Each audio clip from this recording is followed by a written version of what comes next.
Hi, my name's Janelle, and in this series I'm going to be showing you how to go from knowing absolutely zero about sewing to being able to make your own wardrobe. I don't use big words or overcomplicate things. I just plan on showing you what I've learnt over a decade of making my own clothes and share all the tips and tricks I've learnt along the way to make sewing a whole lot easier.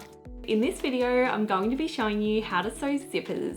Sewing with zips is super intimidating at first, and I remember putting off working with zips for the longest time. And even though sewing with zips can be tricky at times, there are definitely some tips and ways to make the process a whole lot easier. So let's get into it and let me show you how to sew a zip.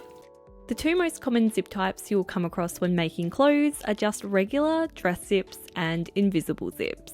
I personally only ever use invisible zips as I find them a lot easier to work with, and the end result is also a lot neater as well. So in this video, I'll just be showing how to sew invisible zips. When working with zips, you'll also need to use a zipper foot. Simply swap your standard sewing machine foot for the zipper foot, making sure to attach it using the left-hand shank for now. My ultimate best tip for working with invisible zips, and something I don't think should ever be skipped, is to make sure to iron the curled zipper teeth flat. This makes sewing invisible zips so much easier when working with just an ordinary machine presser foot. Once pressed, the zip will automatically fold in half once it's zipped up. Now to actually sew the zip to your garment.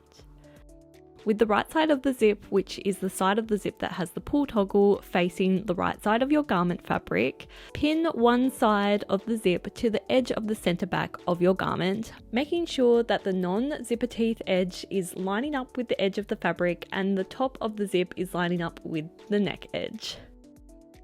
Then once pinned, stitch the zip in place like this, making sure to stitch as close to the zipper teeth as you can. The closer you can stitch to the zipper teeth, the more invisible the finished zip will be.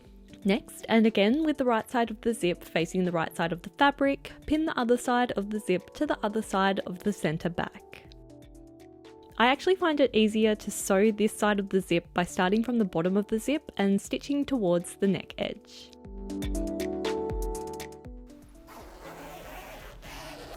And the zipper should now be nicely and invisibly hidden in the back center seam or the side seam or wherever you're putting your zip.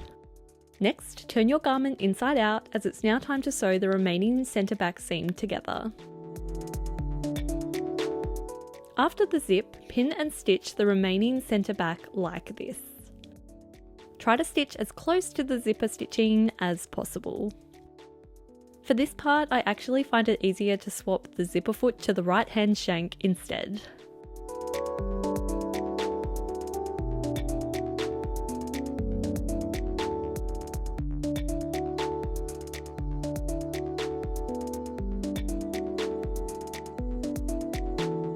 Once the seam is stitched, press it open with an iron.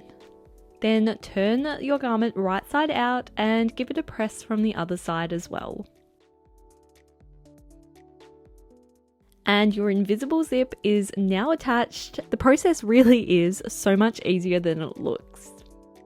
For this garment, I finished off the neck edge with some bias binding and a hook and eye to help close the top of the zip up a little bit. But if the garment you're making has a facing like my hazel pattern here that I'm using as an example, you're actually able to fold the facing directly on top of the zip and then stitch it in place like this.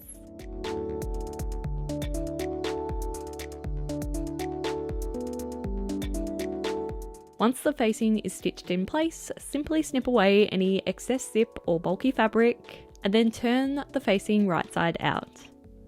And you should now have a nicely enclosed zip.